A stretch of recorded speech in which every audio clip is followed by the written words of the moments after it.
Bonjour à toutes et à tous, soyez les bienvenus, très heureux de vous retrouver pour cette nouvelle heure de l'UMG-CCP, l'Union des métiers du génie climatique, de la couverture et de la plomberie. On est ensemble ce matin pour une émission consacrée à la géothermie, une source d'énergie renouvelable encore peu exploitée en France. En 2022, les installations de géothermie représentaient seulement 1% de la consommation finale de chaleur et 5% de la production thermique des réseaux de chaleur, alors qu'elle présente pourtant de nombreux avantages économiques, énergétiques et environnementaux.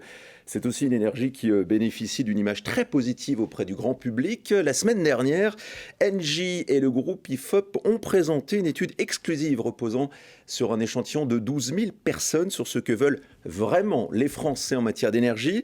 Eh bien, sachez que 62% d'entre eux estiment que le déploiement des énergies renouvelables reste insuffisant. Et parmi l'ensemble des énergies renouvelables, 87% d'entre eux ont une opinion très positive en ce qui concerne la géothermie. Alors, dans ce contexte, comment expliquer que finalement cette solution soit encore si peu utilisée? Quels sont ses avantages? Quelles opportunités de marché pour les installateurs et comment développer une véritable filière de la géothermie? Quels sont les freins, évidemment, qu'il reste à lever?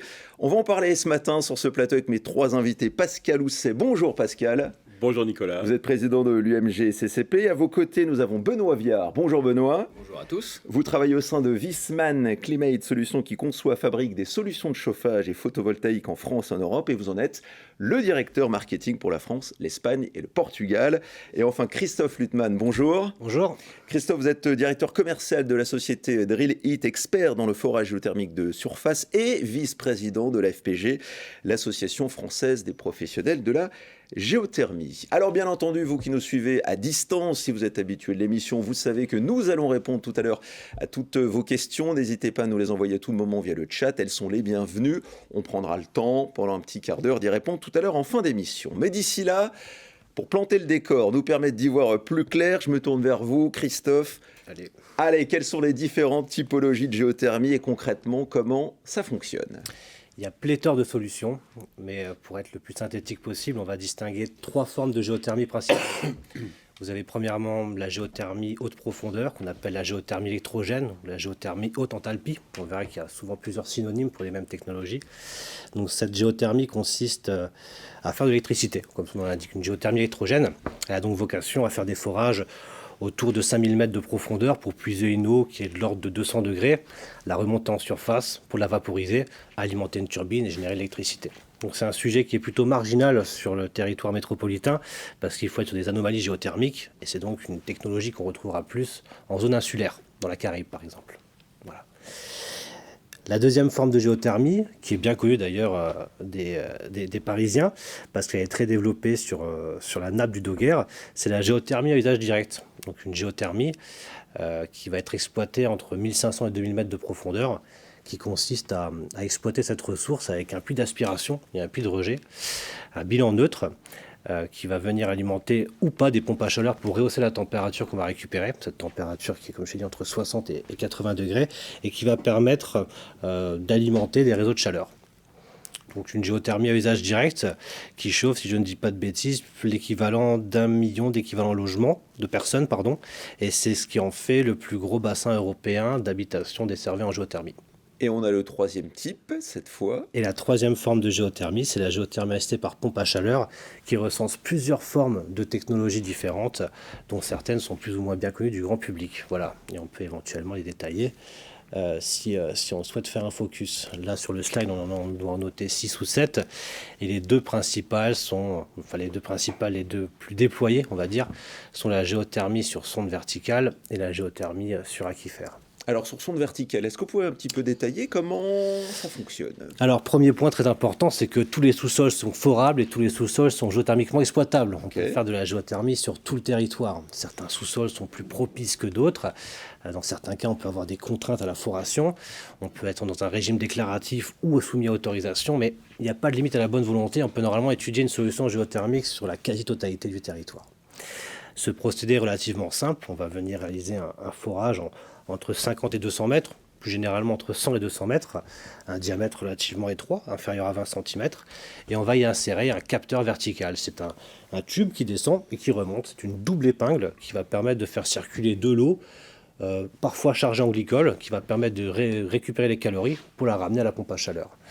Le but va être de réitérer l'opération jusqu'à avoir la bonne énergie qui va nous permettre d'avoir une bonne couverture géothermique sur le projet. Donc une technologie tout à fait mature qui est prête à être massifiée et déployée. Voilà. Et ça, on reviendra dessus. Alors, ça représente 90% des installations avec la géothermie sur nappe. Ça, c'est vraiment les deux principales. Comment ça fonctionne, ça, la géothermie sur nappe, c'est probablement la technologie qui est la plus perçue, la plus appréhendée dans l'imaginaire collectif ou dans la pensée collective.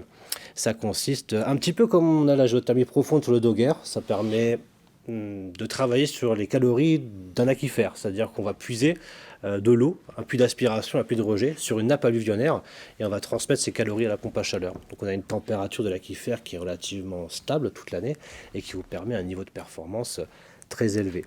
Alors soit on a la chance d'avoir un aquifère qui est exploitable sous nos pieds, auquel cas il faut y aller, et si ce n'est pas le cas, on peut basculer sur une solution en sonde géothermique, et si pour des contraintes qui sont relativement rares, on ne pourrait pas forer, on peut basculer sur des solutions qui se font non pas avec des foreuses, mais avec des pelles mécaniques. Voilà. Merci Christophe pour cette mise à jour technique. On y voit déjà un peu plus clair.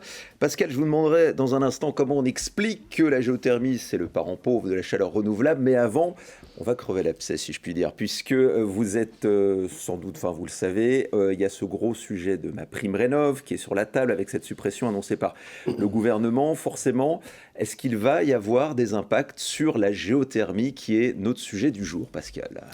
Oui, alors bien sûr, on a une incompréhension totale sur cette décision d'arrêt des aides MaPrimeRénov', et on pense bien évidemment au public modeste et grand modeste qui peuvent profiter de ce système pour rénover leur maison, aux installateurs bien sûr qui sont engagés dans cette démarche. Alors pour répondre clairement à la question, si ça pouvait être un avantage, la géothermie est très peu concernée finalement par ce phénomène, par cet arrêt brutal des aides PrimeRénov', parce que dans la plupart des cas, nous sommes plutôt sur des bâtiments de grand volume.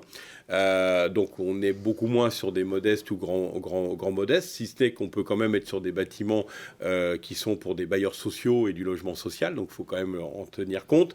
Mais globalement, on va plutôt chercher les certificats d'économie d'énergie, où là c'est ouvert à tout le monde, plutôt que MaPrimeRénov'. Et puis je tiens à le préciser aussi, c'est que hier c'était la journée de l'environnement, donc aujourd'hui c'est très bien, on parle de géothermie.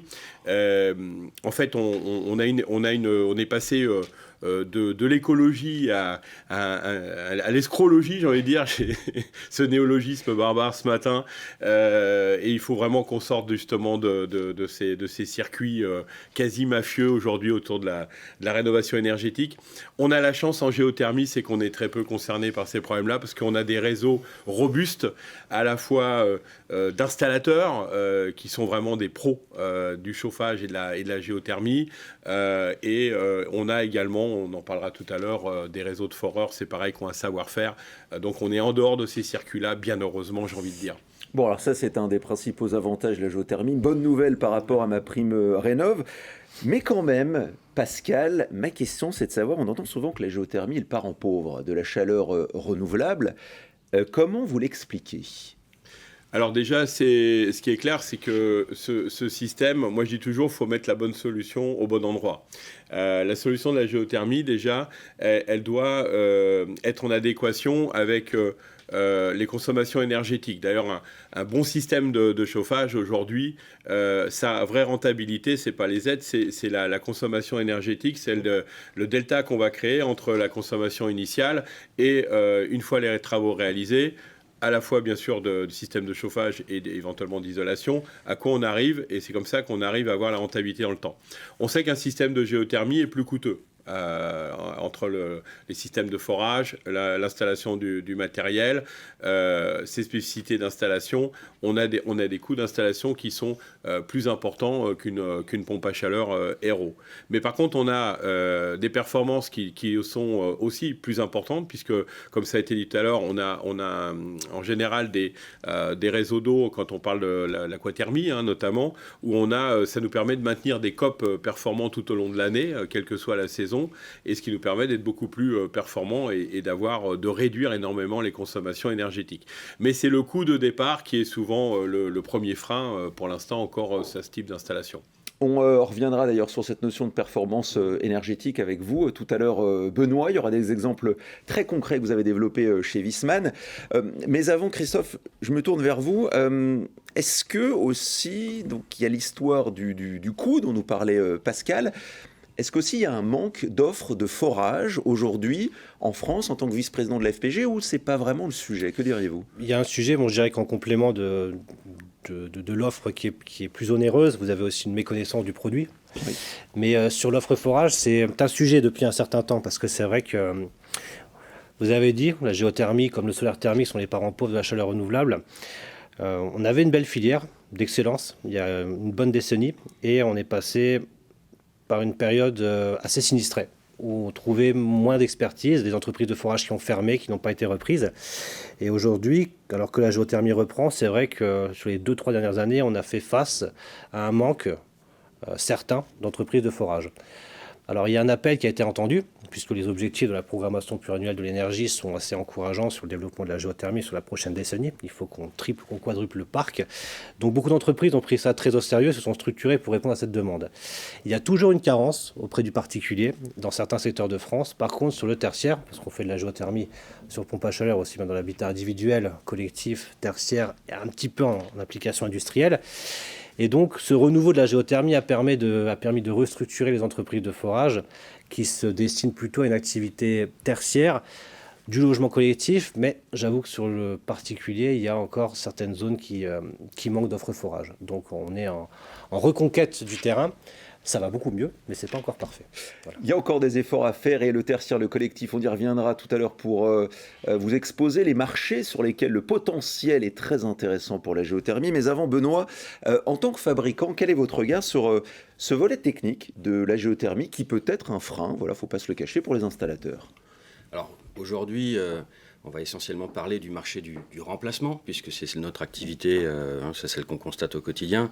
Et sur le marché du remplacement, c'est la reprise, on va dire, de responsabilité sur les capteurs et les sondes qui peut faire peur, qui peut être un frein. Et du coup, c'est plus simple pour l'installateur qui n'est pas forcément, comme tu le disais Christophe, bien au fait de tout ça et avec un réseau autour de lui, d'aller reprendre cette installation. Et du coup, ils vont plutôt sur l'aérothermie que la géothermie. L'aérothermie qui a bien progressé sur ces 20 dernières années aussi.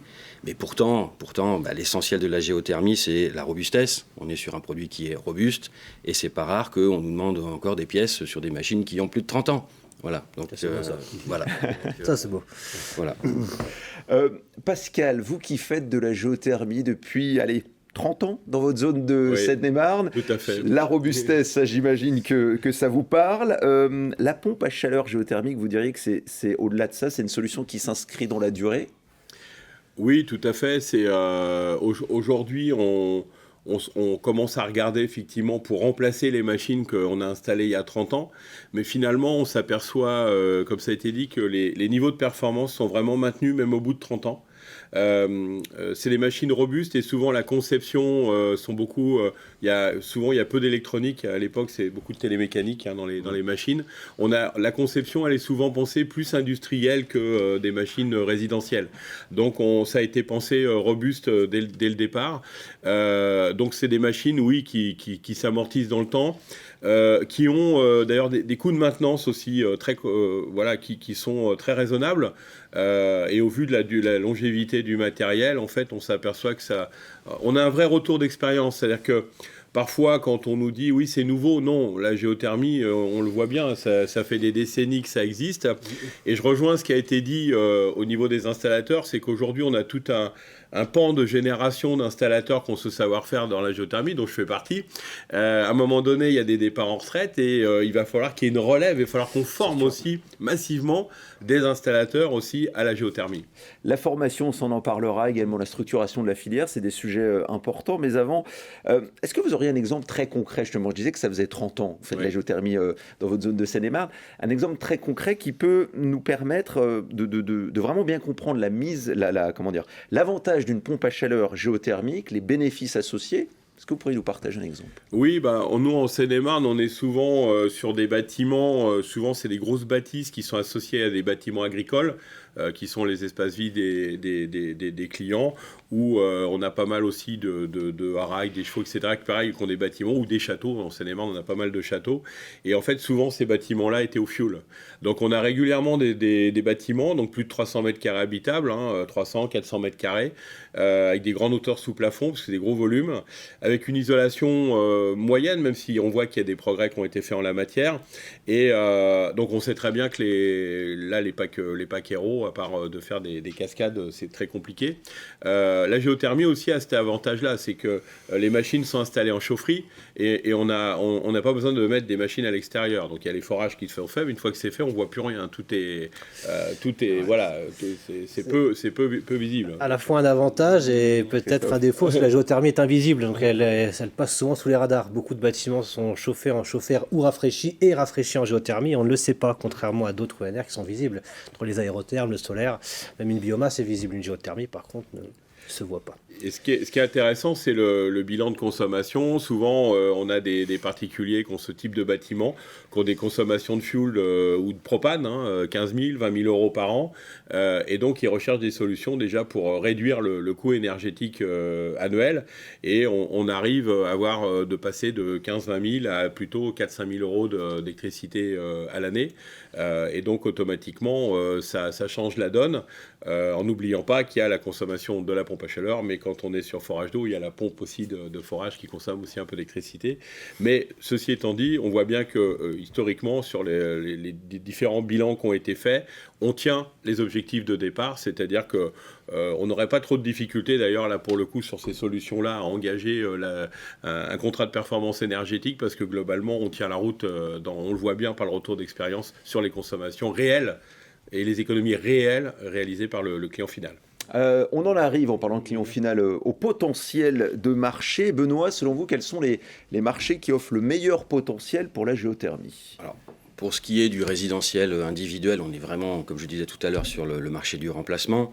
Et puis après, pour ce qui en est du résidentiel collectif et le petit tertiaire, voire le grand tertiaire, là, on va trouver des installations neuves, c'est beaucoup plus dynamique. Et puis, on va aussi trouver beaucoup de modernisation, d'hybridation d'installations existantes. C'est ce qu'on verra un petit tout à l'heure avec quelques exemples très concrets. Et puis, ça permet aussi de faire rentrer le thermodynamique en centre-ville avec certains systèmes. C'est vrai qu'on ne les voit pas. On va peut-être mettre des panneaux maintenant. Ici, vite. Oui, c'est des sujets qu'on a déjà évoqués. On va mettre des plaques sur les bâtiments. Là, il y en a une.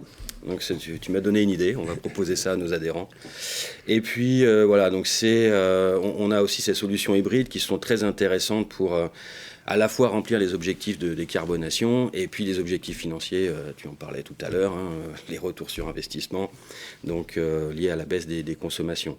Après, les freins qu'on peut trouver, bien évidemment, parce que tertiaire, c'est un peu plus gros, collectif, il y a d'autres parties prenantes, eh bien, c'est essentiel que les fabricants accompagnent les bureaux d'études et même des fois les syndics sur le montage de ces dossiers en arrivant avec des solutions un petit peu, on va dire, préétablies, avec les ballons, les machines, la bonne connexion avec les capteurs. Voilà. On va s'attarder sur ce marché tertiaire avec vous, Christophe. Quels sont les principaux avantages ? On en a déjà un peu parlé, mais concrètement à basculer en géothermie sur ce marché. Le marché tertiaire, souvent, a des besoins de froid, en plus des besoins de chaud. Bon, vous me direz le particulier aussi, on a des besoins de froid dans beaucoup de bâtiments, mais c'est peut-être plus flagrant dans son déploiement dans les bâtiments tertiaires. Vous l'avez compris, la géothermie permet de faire du chaud en hiver, en puisant des calories. Et l'été, vous pouvez inverser le cycle, c'est-à-dire que vous allez renvoyer de la chaleur dans le sous-sol et vous allez prélever de la fraîcheur pour descendre la température de votre bâtiment.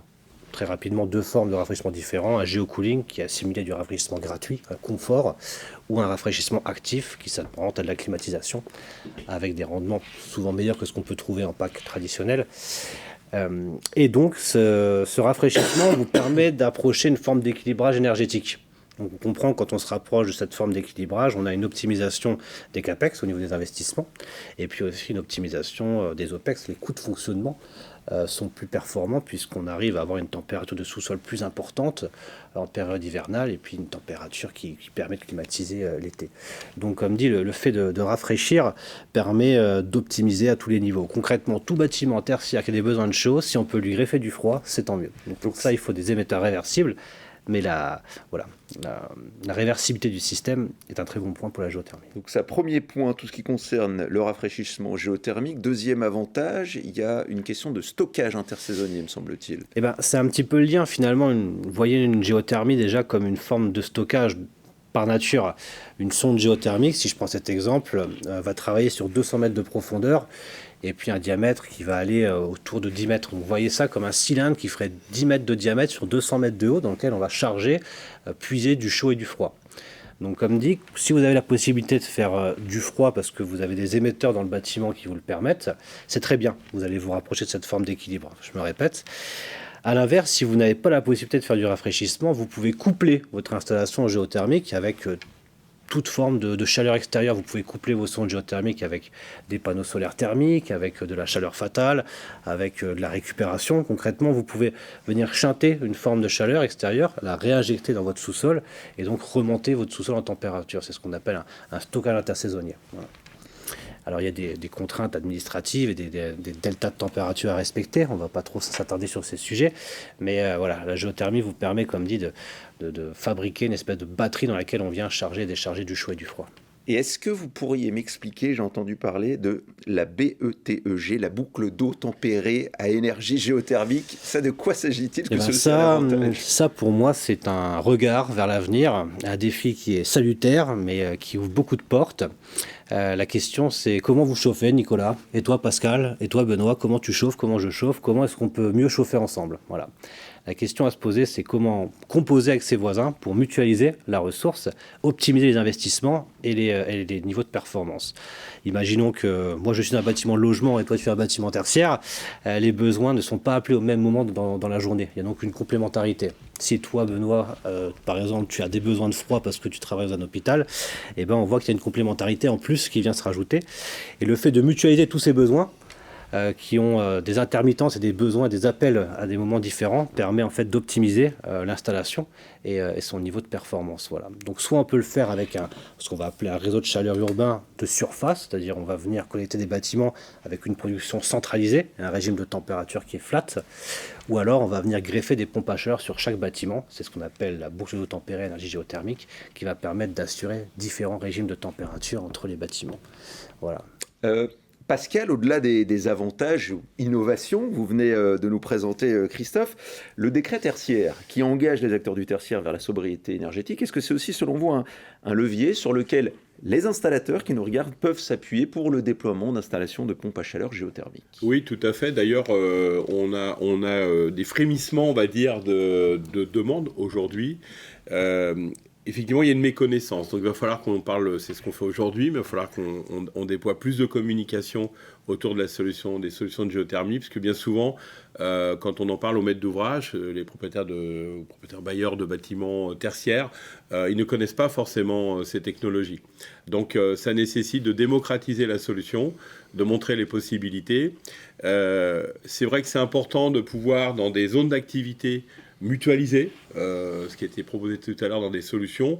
On va pouvoir de cette manière, puis avec toute la data aujourd'hui qu'on est capable de faire avec les systèmes de GTC, GTB, etc., on va pouvoir vraiment piloter des ensembles de bâtiments beaucoup mieux qu'on ne le fait aujourd'hui. Et ce qui permettra aussi de réduire quelque part les coûts d'investissement pour chaque bâtiment.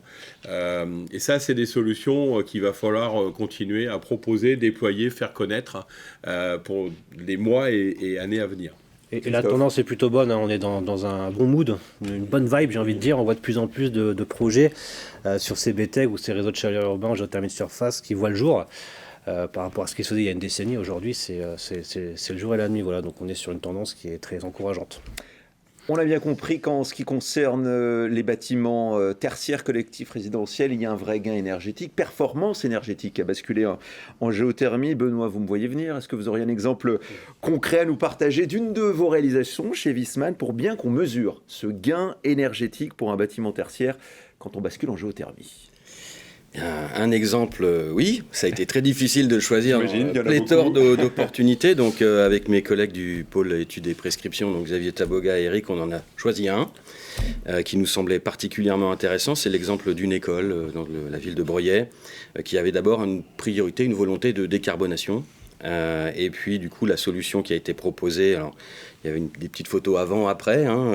Si on peut faire beau aussi, on essaie de le faire. Donc, vous pouvez apprécier. Donc, la solution qui a été retenue, c'est de la géothermie, mais en hybridation, pour atteindre à la fois la partie décarbonation et puis la partie financière, c'est-à-dire un retour sur investissement très inférieur à 10 ans. On est sur 6 ou 7 ans. Voilà. Vous voyez quelques petites photos avec notamment la cour d'école qui a été utilisée pour positionner le capteur. Donc voilà, donc c'est possible et c'était un nouveau capteur. C'est-à-dire que c'est une modernisation avec un nouveau capteur, alors que tout à l'heure on parlait un peu des freins sur des installateurs pour aller vers maintenir avec cette peur de la reprise de responsabilité. Et bien là, il y a des gens qui osent, voilà, pour faire ce genre de solution. De plus en plus de gens qui osent, c'est bien. Ah oui, il faut. Merci pour cet exemple. La performance énergétique, ça on l'a bien compris, c'est un atout non négligeable pour la géothermie. Ça m'amène aux objectifs de transition énergétique fixés par le gouvernement, vous l'avez évoqué tout à l'heure, à travers la PPE, c'est la programmation pluriannuelle de l'énergie, pour atteindre donc la neutralité carbone en 2050. On en est à la PPE 3 qui court sur la période 2024-2030. Quels sont les objectifs, Christophe, fixés en ce qui concerne la géothermie ?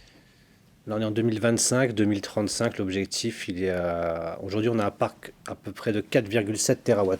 C'est un parc existant en géothermie de surface. En géothermie profonde, il doit être d'un peu plus que 2. On a un parc total qui doit être autour de 6,5-7. Mais restons focus sur la surface. On est approximativement à 4,5 et il faut qu'on passe à 15 fourchettes basses et 18 fourchettes hautes en 10 ans. Donc ça, c'est un objectif qui est ambitieux, qui est réaliste, légitime. Mais qui demande un peu de remise en question, de l'ambition, oser, de la formation, qui demande pas mal de choses. Donc il faut réunir pas mal d'ingrédients, mais normalement on a tous les atouts, toutes les armes nécessaires pour arriver à atteindre cet objectif. Voilà. Mais quels sont concrètement les principaux freins qui restent à lever? C'est quoi? C'est du législatif, du réglementaire? Ça repose On l'a dit, il y a une optimisation des coûts à trouver. Il faut passer par une industrialisation du process. Il faut massifier le développement des travaux de forage pour réussir à optimiser les coûts. Il faut former, il faut éduquer, il faut évangéliser. Il y a un travail à ce niveau-là qui est quand même encore assez important. Ça va beaucoup mieux qu'à l'époque parce qu'on voit qu'on a beaucoup plus de bureaux d'études qui sont qualifiés en géothermie. Les chiffres augmentent année après année. Donc c'est encourageant, mais ce n'est pas encore suffisant. Et puis après, il y a des freins réglementaires et législatifs qui nous permettraient d'accélérer le recours à la géothermie sur les seuils de puissance qu'on peut atteindre sur un régime déclaratif qui ne sont pas soumis à titre minier. Aujourd'hui, par exemple, la géothermie est bridée à 500 kW côté sous-sol et on espère bientôt voir une rehausse à 1 voire 2 MW. C'est un sujet qui pourrait nous permettre d'atteindre plus rapidement ces fameux objectifs PPE.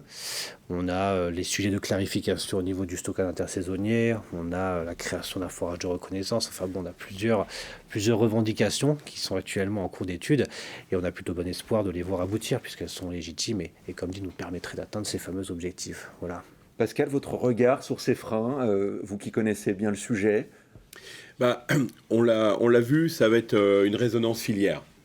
Pour que ça réussisse, il faut que la filière soit mobilisée. Donc la filière, on l'a vu, les foreurs, les installateurs, les industriels. C'est ce qu'on veut faire au sein de l'AFPAC, l'Association française pompe à chaleur. On veut effectivement avoir vraiment un travail de fond, filière, sur des solutions géothermiques. Aussi les PACADON, on l'a vu tout à l'heure dans l'exemple qui a été cité avec Wiesmann. Donc il faut qu'on ait une pommelle de solutions, mais pour ça il faut une mobilisation de la filière en termes de massification, de formation, aussi bien pour les foreurs que pour nos chauffagistes. Et il faut également qu'on arrive à former à la fois dans la formation initiale nos jeunes sur la géothermie, dès le plus jeune âge, j'ai envie de dire, et puis dans le cadre aussi de reconversion ou dans le cadre de la formation professionnelle continue, qu'on puisse également former les techniciens et qu'on ait une vraie relève des chauffagistes qui avaient cette expertise dont on parlait tout à l'heure. Ouais, et puis une compétence à la sortie de l'école qui est déjà enclin à passer le cap à la géothermie. Plutôt que de continuer systématiquement à apprendre sur le tas, il faut qu'il y ait une phase d'aguerrissement qui se fasse déjà en période scolaire, quoi. Que ce soit à différents niveaux, mais on voit trop de professionnels qui arrivent sur le marché du travail, de jeunes qui arrivent sur le marché du travail sans avoir cette expertise géothermique. Voilà. Et qu'est-ce qu'il explique selon vous? C'est une question de mentalité, de manque d'offres? Parce qu'aujourd'hui, bien que la profession grossit, ça reste encore un marché de niche dans la niche. L'énergie, c'est déjà un marché qui est particulier. La géothermie, c'est la niche dans la pompe à chaleur. C'est trop peu représenté. Aujourd'hui, je pense pour qu'il y ait des formations bien spécifiques sur le périmètre scolaire, quoi. Voilà. Donc les forats apprennent sur le tas. Il n'y a pas d'école de forage. Vous en avez pour de la géotechnique ou des enjeux pétroliers, mais vous n'avez pas d'école pour apprendre les travaux de forage géothermique. Donc les compagnons se forment sur le tas, sur le chantier. Récemment, on a vu la création d'un CQP, c'est un contrat de qualification professionnelle qui a été escorté par le SFEG, c'est le syndicat des foreurs d'eau et de géothermie, et la FPG. Donc il y a les premières sessions qui commencent à être déployées, mais ça avance progressivement. Il faut qu'on crotte pour que ça aille plus vite. Et il n'y a pas un projet du côté de Pau, non? Il n'y a pas une école? C'est là en bas que le CQP a vu ses premières formations. Ouais. Et aujourd'hui, vous avez d'autres organismes qui se sont engagés à dispenser ce contrat de qualification professionnelle. Voilà. Une question maintenant plus spécifique concernant le volet innovation de la géothermie, dont on n'a pas encore parlé tous les trois. Quand on parle de géothermie, on l'associe directement au forage, on va l'évoquer, mais il y a plein de petites innovations qui commencent à fleurir un peu de tous les côtés. Benoît, justement, sur ces innovations qui émergent, que pouvez-vous nous partager sur le sujet? Alors ces innovations, elles émergent dans la tête de thermiciens fous, qui ont bien conscience qu'une machine géothermique, c'est avant tout une machine OO, qu'on peut aussi faire de la récupération d'énergie. Moi j'ai vu des choses assez vraiment sympathiques, c'est transformer une machine géothermique, moi j'appelle ça une chaudière digitale. Voilà, on va récupérer l'énergie sur un petit data center qu'il va y avoir dans un quartier, puis on va aller chauffer la crèche qui est à côté. Avec ça, ça veut dire que les interlocuteurs doivent se parler, bien sûr. Qu'il y ait des facilitateurs. C'est très vertueux ce que tu présentes là, mais c'est du bon sens. C'est clairement du bon sens. Quand on a fait la formation thermique, ça, on a envie de ces choses-là, voilà, quand on est sensible à ça. Sûr. Et puis, moi j'ai même vu, dans les choses plus avancées, une petite supérette qui va chauffer une piscine. Voilà, on récupère c'est ça aux petits oiseaux, comme on dit. Eh bien, on récupère l'énergie, on va la mettre dans la piscine municipale. Voilà, mais là aussi, il faut des bonnes volontés, il faut oser, il faut avoir envie d'innover. Mais on innove finalement avec des choses qui sont maîtrisées. Voilà.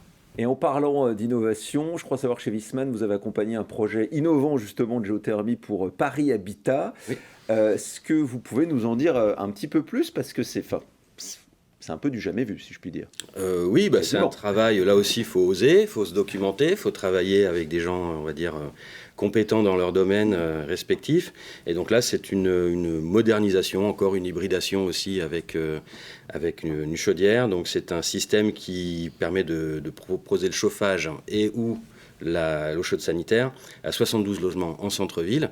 Et là, la caractéristique de cette innovation, c'est d'utiliser l'énergie qui est dans le parking. Voilà, à travers des capteurs accrochés au mur. Donc là, à mon sens, là, on commence à toucher à de l'innovation technique plus récente. Donc c'est extrêmement intéressant. Et ça a été mené grâce au support du pôle études et prescriptions, des interactions fortes avec les différentes parties prenantes. Voilà, donc sur l'intégralité. Mais il y a aussi d'autres choses qui commencent à arriver avec les panneaux photovoltaïques sur lesquels on vient faire de la récupération d'énergie. Et donc on relève avec une chaudière géothermique. Voilà, donc il y a plein de choses comme ça. Quel est votre regard, Christophe, sur toutes ces innovations en tant que vice-président de la FPG? Je pense en fait que, tu viens de toucher un sujet sensible, c'est qu'on ne dimensionne plus les installations géothermiques comme on le faisait à l'époque. Depuis la crise ukrainienne, on a montré cette volonté de gagner en souveraineté énergétique. Beaucoup de bâtiments souhaitent casser avec le fossile, mais on sait que la géothermie, elle est parfois intéressante pour traiter l'intégralité des besoins de chauffage. Parfois, il faut la regarder sous un autre angle, c'est-à-dire qu'on va se concentrer uniquement sur une partie des besoins. On va venir traiter un talon, c'est-à-dire qu'on va venir traiter une base des besoins sans traiter l'intégralité. Pourquoi? Parce qu'en traitant un talon, vous allez décarboner, vous allez piloter en fait votre investissement. Vous allez décarboner votre bâtiment, une belle empreinte carbone avec un investissement qui est maîtrisé. Si vous faites la totalité des besoins, vous allez vous retrouver parfois avec un surinvestissement. Donc il faut être, vous allez me dire c'est une banalité infligeante, mais l'avenir on le sait, c'est le mix en fait. Il y a aujourd'hui un existant des réseaux qui sont là. Le gaz, il faut utiliser de façon intelligente. Il faut baisser, mais c'est parfois un bon allié. Toutes les énergies sont complémentaires entre elles, j'ai envie de dire. Donc parfois, traiter un bâtiment en base en géothermie et faire un appoint avec du fossile, c'est pas grave. Il faut regarder la quantité qui est consommée. Les appoints se font aussi de plus en plus maintenant avec des paqueros ou des appoints en chaudière électrique. Et c'est des habitudes qu'on ne voyait pas il y a quelques années. Moi, pendant une dizaine d'années, j'ai dimensionné beaucoup la géothermie en base, avec des appoints au gaz, et partiellement des installations 100% géothermie. Depuis la crise ukrainienne, j'ai beaucoup de projets en base géothermie, des appoints aéros, des appoints en chaudière électrique, donc des appoints électriques. Voilà. On voit les habitudes qui ont changé, parce qu'il y a cette volonté de gagner en souveraineté énergétique et de se décharger du fossile. Et donc ça nous emmène sur des nouvelles techniques, des nouvelles approches de dimensionnement. Voilà. Et rien que ça, c'est une innovation dans la conception. On va dans quelques minutes prendre vos questions, donc n'hésitez pas à continuer à nous les envoyer via le chat sur notre sujet principal qui nous concerne aujourd'hui, la géothermie. Mais avant, Pascal, j'aimerais revenir un instant donc, sur cette géothermie, ce gisement de marché qui est là, particulièrement dans le tertiaire. En tant que président de l'UMG-CCP, qu'est-ce qui reste à faire selon vous pour véritablement démocratiser cette solution ? Alors à l'UMGCCP, on prend vraiment à cœur de vouloir déployer ces solutions, aussi bien dans le résidentiel d'ailleurs que dans le tertiaire. On l'a dit, ce qui va être important, c'est formation, montée en compétences, déploiement, démocratiser les solutions, mieux les faire connaître au grand public. Travailler aussi en concertation avec les bureaux d'études et les industriels. Encore une fois, la réussite de ce projet, c'est la notion de filière. On voit bien que historiquement, il y a plein de cas comme ça. Lorsqu'on travaille en filière, on décloisonne les choses, on arrive à avancer à grands pas. Pendant des années, en fait, les choses se sont faites avec des initiatives, souvent de très bonnes initiatives, mais très cloisonnées finalement. Voilà. Et donc nous, ce qu'on souhaite à l'UMCP, c'est vraiment décloisonner et avancer en filière pour déployer ces solutions. Et je suis persuadé, la preuve, c'est qu'aujourd'hui, on représente déjà une partie de la filière autour de la table. On voit bien qu'il y a les volontés. Les solutions techniques, on les a. Il faut également que les entreprises qui installent, je parle pour les installateurs que je représente, il faut qu'ils n'aient pas peur d'y aller, mais il faut qu'ils y aillent de manière en toute sécurité aussi par rapport à leur engagement. Il faut savoir qu'on est en train de réviser actuellement les DTU, qui sont les règles de l'art pour les pompes à chaleur, et la géothermie en fait partie. Et j'ai demandé à nos équipes d'ingénieurs qui coécrivent ces règles de l'art de vraiment pouvoir mettre des éléments concrets qui permet de sécuriser les engagements contractuels des installateurs, les limites aussi de prestations entre les foreurs et le chauffagiste, que les choses soient vraiment très clarifiées, ce qui n'était pas le cas jusqu'à présent. On avait des choses un peu parfois floues, et lorsque des dossiers, malheureusement ça pouvait arriver, ça se passe pas bien, en fait on n'avait pas vraiment de choses, il y avait plutôt des us et coutumes, j'ai envie de dire, qui se faisaient. Mais si on veut capter des nouveaux acteurs, des nouveaux installateurs, il faut qu'on les sécurise aussi sur le fait de savoir qui fait quoi, à quelle hauteur et quel est son niveau de responsabilité. Et ça, c'est important. Et puis la formation, on l'a vu, formation initiale, formation continue. Je ne suis pas inquiet sur les dispositifs d'évolution des produits, puisqu'on voit bien que les industriels aujourd'hui sont dans l'innovation, ont bien compris qu'il fallait déployer des nouveaux sujets. Et puis pour les forages, on travaille également en concertation pour massifier et faire évoluer les projets. Sur cette structuration de la filière, quelles sont les avancées ? Qu'est-ce que vous avez mis en place au sein de la FPG, Christophe ? C'est une bonne question. On peut aborder plusieurs sujets. En termes de structuration, je dirais que récemment, ce qu'on voit le plus, c'est le développement des nouveaux modèles économiques, des nouveaux modèles financiers. On le sait, MaPrimeRénov', c'est un gros sujet pour le particulier. Même si aujourd'hui, quand on est un particulier, se tourner vers la géothermie en comptant sur MaPrimeRénov', c'est pas suffisant. Mais moi, je suis un optimiste de nature, toi aussi. On a bon espoir que ça change. Le fonds chaleur, c'est un gros levier pour le développement de la géothermie dans les bâtiments tertiaires, les logements collectifs. Par contre, le fonds chaleur, c'est pas un puits sans fin.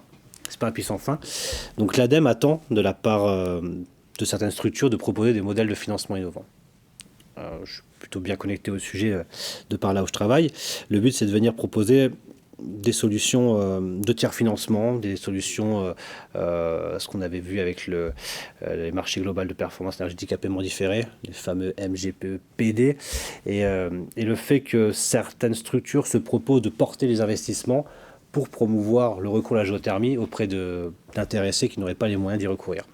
Ça, aujourd'hui, c'est un sujet sur lequel on ne pourra pas faire l'impasse. parce que comme tu l'as si bien dit avant, le surcoût reste encore important. Concrètement, pour faire simple, quand vous prenez une installation en pack traditionnel, quand vous la comparez à une solution sur pack géothermique, le coût d'acquisition et de pose est à peu près le même sur la partie générateur et chaufferie. Le surcoût est donc lié aux travaux de forage. Ce surcoût, il faut le gommer avec les aides du fonds chaleur, et si ce n'est pas suffisant, il faut que quelqu'un prenne ça en charge. Donc il y a une réflexion quand même assez importante autour de ça. C'était quoi votre question? Pardon. Pas de souci, c'était ce que vous avez mis en place, et je pensais notamment pour la structuration de la filière à ce réseau géo artisan que vous avez créé en 2023. Et bien ça répond parfaitement à ce que Pascal a évoqué avant. Il faut penser filière. Il faut penser filière, et on a eu tout simplement des remontées assez importantes de particuliers et autres qui nous disaient: j'arrive pas à trouver une entreprise de forage, j'arrive pas à trouver un installateur qui me propose la géothermie. Ils m'orientent plutôt sur leurs habitudes ou sur ce qui leur semble être pertinent, qui n'est pas forcément.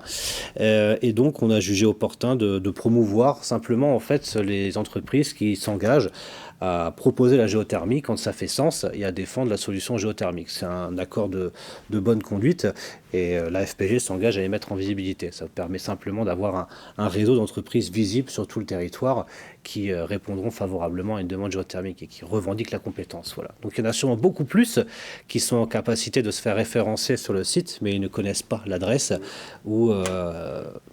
Il y a cette piste, en faisant partie du réseau, effectivement, je confirme que ça marche plutôt bien. C'est vrai qu'en termes de visibilité, ce qu'on est en train de voir également avec Qualité ENR, parce que les entreprises qui sont Qualipack aujourd'hui, elles sont Qualipack, mais finalement, elles ne font pas forcément tout. On a du mal des fois pour le particulier qui va aller chercher une entreprise Qualipack. On ne sait pas si en fait elle a la compétence ou du moins la volonté de faire plutôt de la PAC RR, de la PAC Aero, de la géothermie. On n'a pas forcément ce visuel-là. Donc on est en train de travailler avec les équipes de Qualité ENR pour avoir plus de visibilité, pour bien distinguer les entreprises qui sont plutôt sur l'aéro, le RR, et les entreprises qui sont sur la géothermie. Donc je pense que dans les semaines et mois à venir, il y aura une évolution en ce sens qui va être mis en place. Benoît, de votre regard d'industriel et de fabricant, comment vous voyez la structuration de la filière de la géothermie et comment vous accompagnez-vous les installateurs sur le sujet? J'ai envie de résumer ça dans une phrase toute simple. Okay. Ce que l'on regarde grandit. Voilà. Donc en gros, si on n'en fait pas la promotion, si on n'en parle pas, si tu ne mets pas en place les choses que tu fais avec l'association, eh bien ça ne se développera pas. Donc du coup, nous, le choix qu'on a fait aujourd'hui, c'est de partager en libre accès sur un site dédié. C'est toutes les installations type, ce qu'on peut voir avec des schémas de principe, avec des listes d'équipements, de montrer aussi les retours sur investissement de manière concrète, avec quelques chiffres, qu'on ne soit pas uniquement dans de la publicité, mais vraiment dans des choses concrètes. Donc il y a un site internet qui s'appelle Solutions de prescription. Et quand vous fouillerez dedans, vous verrez qu'il y a beaucoup de géothermie, beaucoup d'hybridation, du petit tertiaire, du collectif. Donc voilà, ça passe à travers la promotion. Et puis ensuite la formation, avec des cursus dédiés, donc dans une dizaine d'académies partout en France. Voilà. Et puis en t'écoutant, j'ai de nouvelles idées que nous... Tant mieux, on passe plus de temps ensemble. Voilà. Voilà. Oui. Sur le site de la FPG aussi, vous avez, et du BRGM, vous avez un observatoire géothermique qui recense pas toutes les installations, mais beaucoup d'installations depuis à peu près une décennie, depuis qu'on est passé à la déclaration en informatique. Ça vous permet de voir qu'en fait, à proximité de chez vous, vos voisins ont installé de la géothermie. Vous avez plus de 200 000 installations sur pompe à chaleur géothermique. Ça recense aussi les géothermies profondes, toutes les formes de captage qu'on peut imaginer. Ça vous permet juste de vous rassurer sur le fait que si vous avez un projet, il y a déjà quelqu'un avant vous qui a eu probablement la même idée, qu'il y a des références équivalentes qui existent et qui ont probablement été escortées. Voilà. Alors, justement, ça rejoint une de mes dernières questions, puisque dans un instant, on passera à vos questions que vous pouvez continuer à nous envoyer via le chat. Il est encore temps. On sent qu'il y a une structuration de la filière qui se met en place. Il y a des outils, justement, pour avoir ce retour d'expérience. Mais au-delà de ça, Pascal, comment rassurer les installateurs qui nous ont suivis ce matin sur l'accessibilité de ce marché de la géothermie, qui peuvent se dire moi quand même ça me fait un petit peu peur, il manque encore quelque chose pour y aller. Qu'est-ce que vous avez envie de leur dire? À l'UMGCCP, on a vraiment cette volonté dans l'ADN, j'ai envie de dire, c'est d'accompagner nos installateurs et de leur proposer des solutions, de travailler avec les industriels qui sont sur ces produits-là. Il faut des schémas, effectivement, qui soient compréhensibles, qui soient faciles d'accès. Voilà, il faut qu'on continue à accompagner nos installateurs. C'est ce qu'on fait sur plein de solutions techniques, comme on a pu le faire sur d'autres produits, d'autres équipements.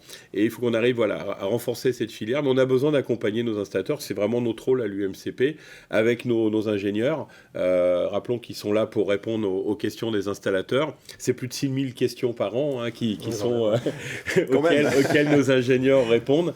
Et on est vraiment là pour ça, pour accompagner, pour leur faire des outils également qui leur permettent on fait des calepins de chantier, on fait vraiment des choses pour qu'il y ait un accès plus simple, des vidéos, etc., des tutos qui permettent véritablement d'apporter la pierre à l'édifice et de démocratiser les solutions.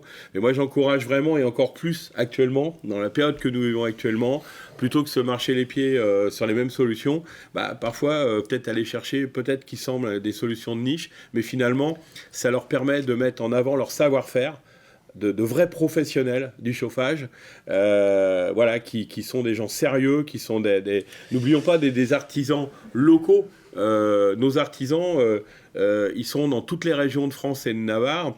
Et bien souvent, l'artisan local, il connaît son territoire, il connaît le terrain, et souvent l'artisan local, il est connu, reconnu pour son savoir-faire, son sérieux.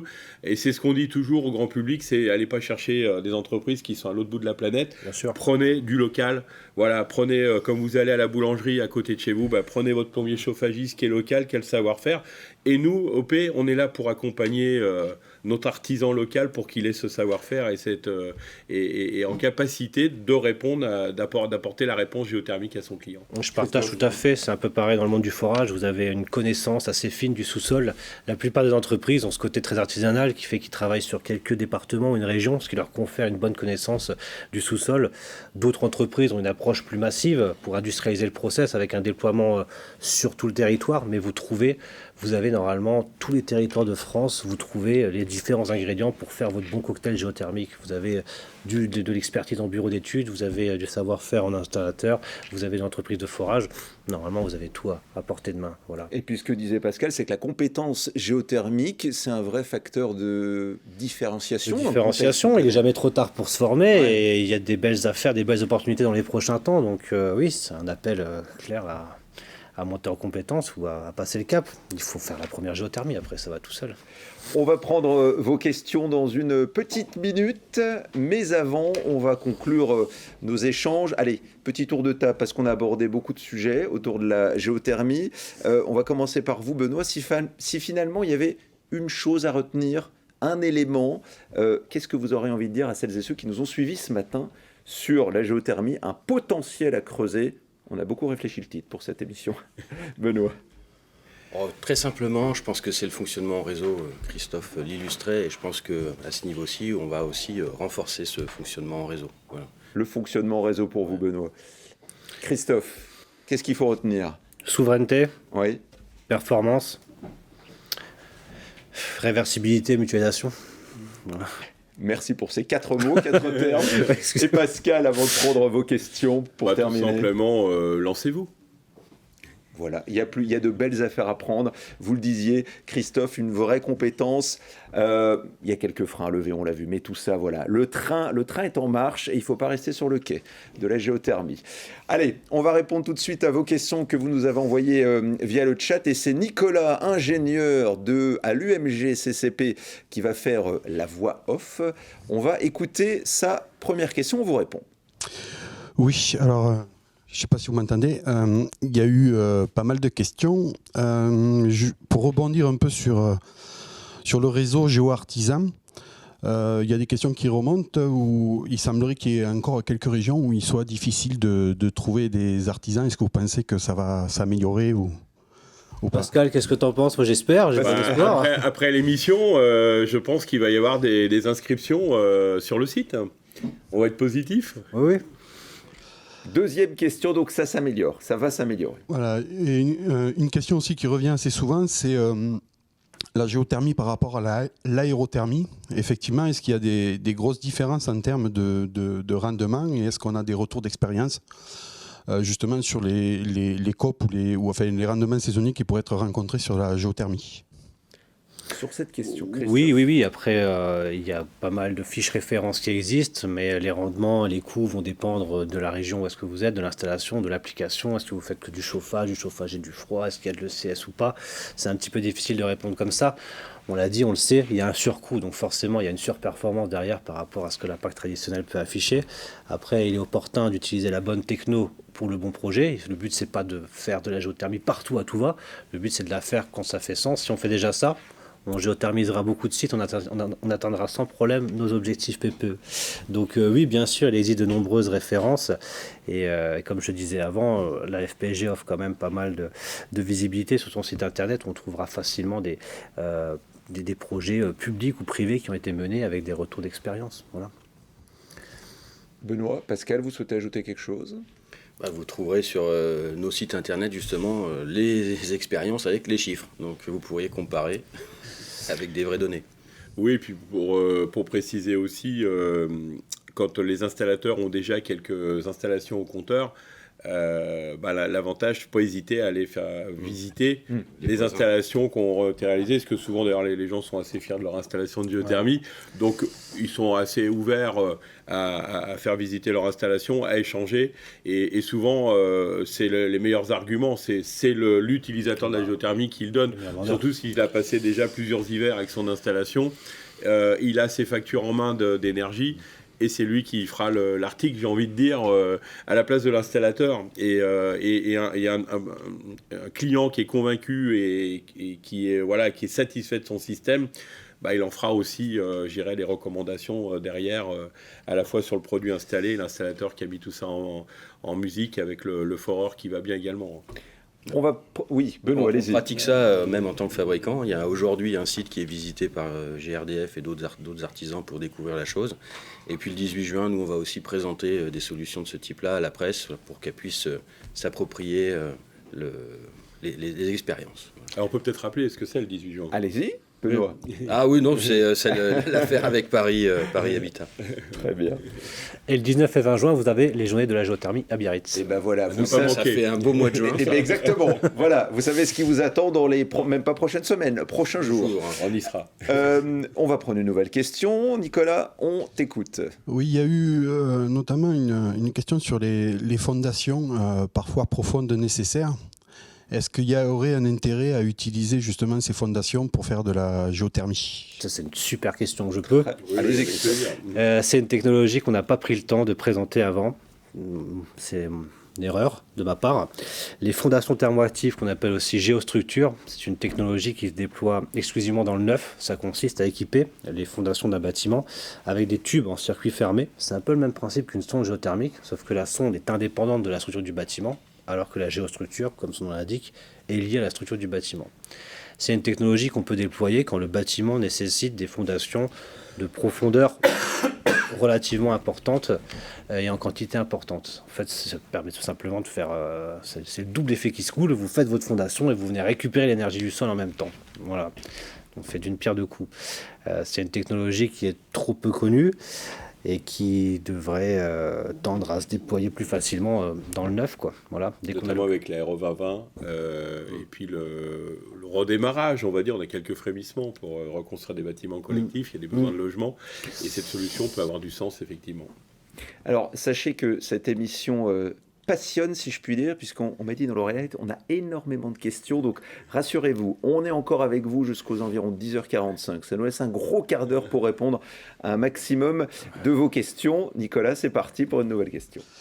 Oui, en début de réunion, vous avez parlé du stockage intersaisonnier et notamment l'intérêt d'utiliser la réversibilité, mais aussi de pouvoir peut-être raccorder d'autres sources d'énergie comme le solaire thermique pour venir recharger effectivement le sol. Mais est-ce qu'on a des retours d'expérience là-dessus pour savoir la capacité d'emmagasiner ou quelle énergie on pourrait réutiliser après au début de la saison de chauffe? Oui, alors, outre-Rhin, les Suisses, pour ne pas les citer, en Allemagne aussi, ont beaucoup plus d'expérience que nous, de recul sur le sujet. En France, les îles de référence, on en voit de plus en plus, comme je vous le disais avant, on voit de toute façon, on voit de plus en plus de bâtiments qui font du rafraîchissement, on mutualise de plus en plus, on voit de plus en plus de boucles et on voit de plus en plus de solutions de couplage qui voient le jour aussi. Donc des références, on en a, des retours d'expérience aussi. Est-ce qu'ils sont bons? Oui.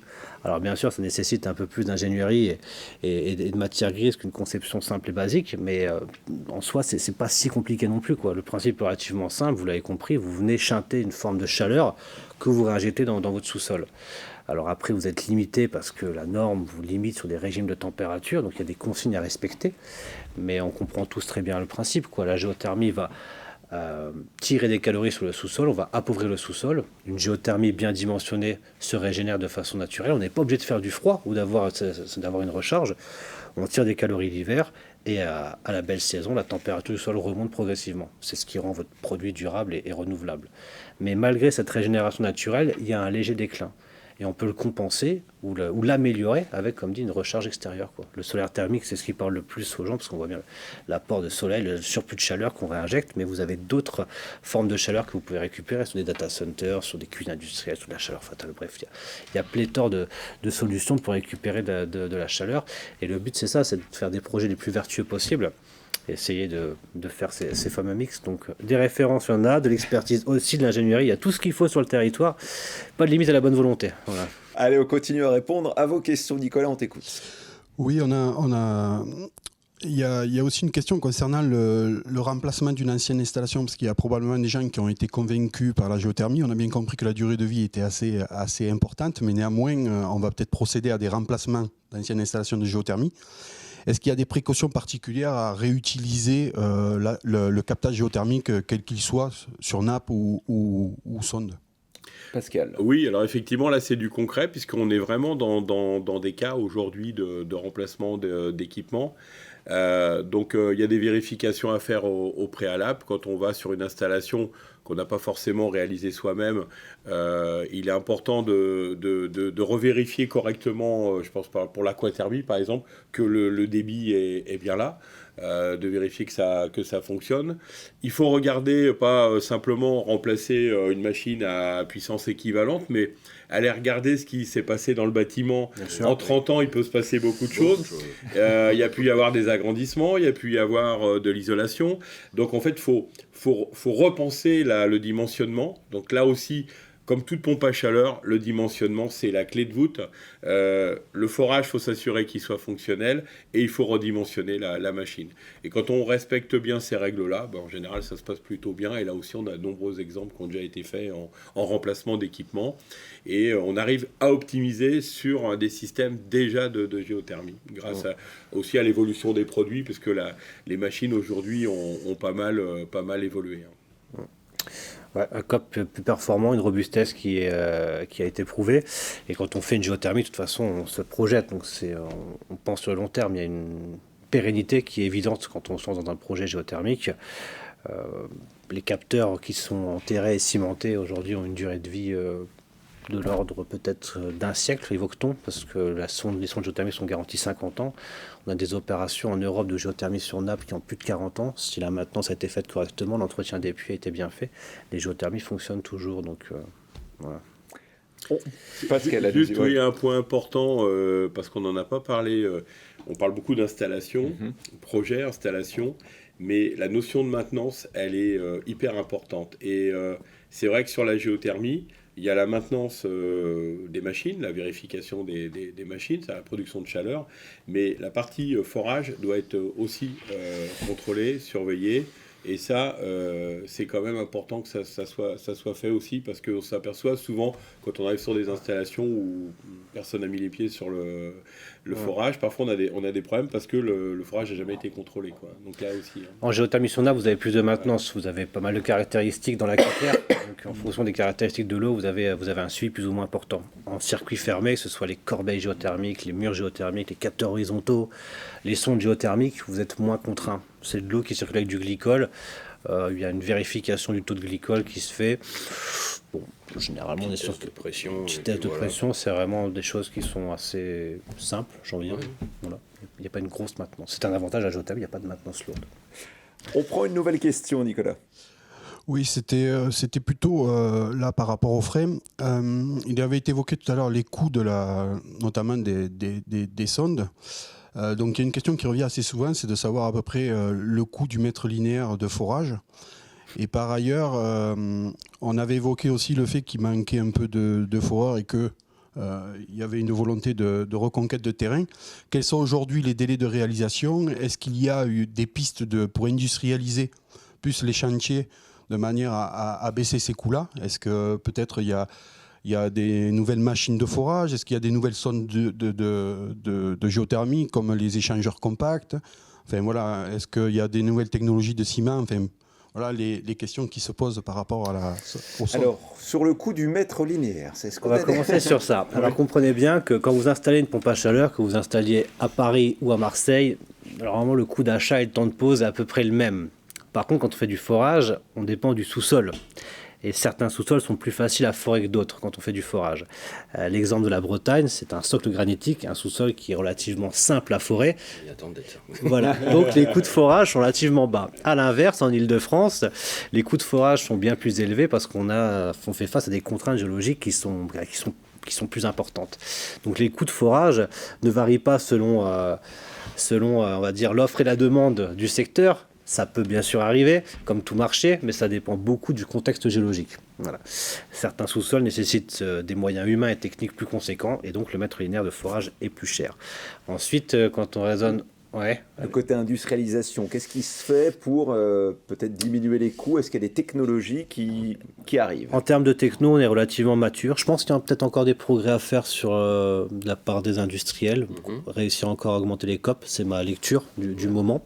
Il y a eu une grosse progression au niveau des packs air. Il y en a eu aussi au niveau des packs géothermiques, mais je pense qu'on peut encore cranter une seconde fois.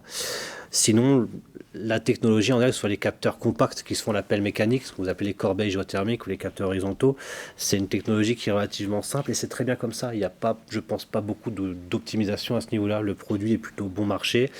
Il est maîtrisé, ça va. Pour les sondes géothermiques et les captages sur nappe, c'est pareil. Aujourd'hui, les crépines qui sont utilisées dans les aquifères ou les sondes qui sont déployées dans le sol, la cimentation qui est associée, c'est un rapport qualité-prix qui tient la route. C'est vraiment les travaux et la mise en œuvre qui vont faire monter l'enveloppe. Mais le coût d'acquisition du matériel, du captage en soi, pour moi, il est relativement bon. Donc l'optimisation, elle passe, je pense, par des structures qui sont en capacité de massifier. Aujourd'hui, la plupart des entreprises de forage sont des structures artisanales. C'est ce qui fait la fierté de la France, nos artisans qui se lèvent et qui bossent, mais qui sont un peu la tête dans le guidon, trop souvent même, qui font à la fois le forage, le raccordement, le commerce, la comptabilité. Enfin, on les connaît trop bien, ces artisans qui font tout et qui ont parfois pas le temps de relever la tête pour se poser les bonnes questions et voir comment est-ce qu'ils peut-être peuvent repenser le modèle. Donc il y a des nouvelles structures aujourd'hui qui essayent de prendre le taureau par les cornes en déployant une offre plus nationale, mais ça passe par des tailles de structures que le marché n'est peut-être pas encore forcément prêt à absorber. Une fois que le marché aura bien grossi, vous aurez forcément des acteurs qui vont venir avec des parcs de machines qui seront plus conséquents et qui vont rentrer dans ce process d'industrialisation plus visible, plus massif, et donc générer une baisse des coûts. On est vraiment en transition. Là, c'est les prochaines années. Si on suit le développement de la PPE, on va voir des nouveaux acteurs continuer à arriver et ceux qui sont existants augmenter leur parc et leur force de frappe avec une baisse des coûts, j'en suis persuadé. Voilà. Benoît, vous souhaitez ajouter quelque chose? Ou vous pensez que Christophe a fait le tour de la question? Un petit mot, tu parlais des produits, ça va suivre l'évolution de la réglementation sur les fluides frigorigènes, sur les réfrigérants. Il y a des choses à venir. Et là, on va, je pense, se nourrir de l'expertise côté petit tertiaire et tertiaire, où ces choses-là ont été gérées de manière un petit peu plus tôt. Voilà. Donc les technologies vont arriver pour pouvoir aller sur ces nouveaux fluides, et là, avec des nouveaux composants qui évitent, si tu veux, d'avoir une surcoût sur la machine. Ce qu'on ne veut pas, c'est arriver avec ces nouveaux réfrigérants, avec ces nouvelles technologies, puis rajouter un surcoût. Donc là, il y a une réflexion sur quels composants mettre dedans pour ne pas s'embarquer dans des contraintes d'installation qui soient un petit peu périlleuses. Voilà. On entre dans les 5 dernières minutes de cette émission. On va répondre à vos dernières questions. Peut-être qu'on fera quelques déçus, mais on a vraiment essayé d'en prendre un maximum, et dans les 5 dernières minutes qui restent, voilà, je suis persuadé qu'on va encore répondre à plein de questions. Nicolas, on t'écoute. Et il y aura forcément des déçus parce qu'il y a beaucoup de questions, donc il faut jongler entre tout, c'est pas évident. Je change un peu. J'en viens à la formation parce que vous avez pas mal évoqué les histoires de formation.